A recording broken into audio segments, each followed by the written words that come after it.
Doing music on the radio is the total passion of my life. I'm obsessive. I mean, I really, I can't get enough. And when I was about 8, I was over in Providence, Rhode Island with an uncle. And he bought me, because I wouldn't squeal on him, he drank all the time. He used to take me out on Friday or Saturday to hang out with him, because I didn't know him well, and I would never squeal. I would always say he took me to a ball game or went to a movie. Oh, I'd lie through my teeth for my uncle. I thought he was great. So he took me across the street and he bought me this radio that was all felt with a big, heavy top. And it played singles, it played 78s and 33s. I almost passed out. I couldn't believe that was mine. And then he bought me the top 25 records. But when I got home at night, after I got my homework done, I was at that radio. That was my radio. And I would program those 25 records, write down what I played and what followed the other song better. I guess I was doing segues ahead of the loop. I mean, you could take 20 great songs and screw it up. It can sound terrible if you don't know how to play them to follow and fit. That's always been a big thing with me, is segues. And I went up to WRPI, which had just decided to switch to more progressive format. They were playing really awful stuff. So I went up to their library and I bought some books and I put a strap on them.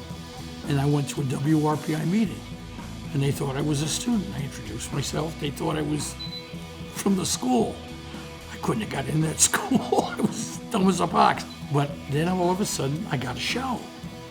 I got a radio show with my dear friend, who's the co-founder of Kaleidoscope, Marty Dion. He did the same thing. We pretended we went to school there.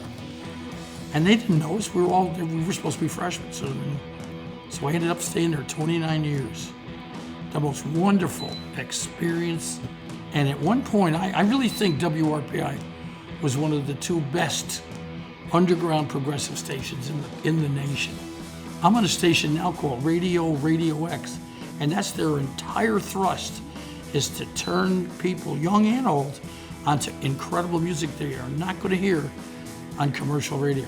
I really think that I was lucky to be in the vanguard of progressive rock and the appreciation of all things musical at WRPI. I'm feeling that same excitement at this station. I've been here since for 2.5 years. I'm having some, and I was at great places. I was at Siena, it was great. I was at 104.9. I was obviously at WRPI for a long time. This is the first time in all of that time I've had as much fun as I did when we started WRPI. My friend Johnny Rhea, we were talking and he described it once. John said, "Jimmy, you know by now, right?" I said, "What?" He said, "Music keeps you young." I've been through some terrible stuff, he told me. I've been through some awful stuff, but I've got the music. And whenever I'm depressed or down in the dumps, it's the music. Music is absolutely a healing force.